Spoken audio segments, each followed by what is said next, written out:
আমি বৃষ্টি, আর আমার নতুন একটা মিনি ব্লগে তোমাদের সবাইকে ওয়েলকাম। আজ আমাদের কলেজে প্রথম দিন, আর প্রথম দিনই আমি আর আমার বান্ধবী কলেজে পৌঁছেছি অনেকটা লেটে, কারণ অনেকক্ষণ বাসের জন্য ওয়েট করতে হয়েছে, প্লাস বান্ধবীর জন্য ওয়েট করতে হয়েছে। আমার বান্ধবী অনেকটা লেটে বেরিয়েছিল বাড়ি থেকে, আর ভিডিওটাও স্টার্ট করেছিলাম কলেজে পৌঁছে। তো তারপর অনেক খোঁজার পর গিয়ে বসলাম নিজেদের ক্লাসরুমে।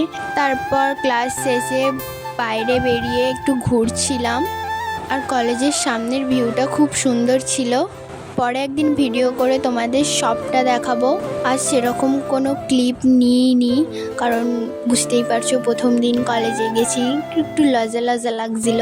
পরে একদিন ভালো করে তোমাদের পুরো কলেজটা দেখাবো। আর হ্যাঁ, তোমাদেরকে তো বলাই হয়নি, এই সুন্দর গোলাপটা আমি কলেজ থেকে পেয়েছি। আরে না না, কোনো ছেলে প্রপোজ করেনি, এটা কলেজ থেকে আমাদেরকে ওয়েলকাম জানিয়েছে। তো আজকের জন্য এইটুকুই, টাটা।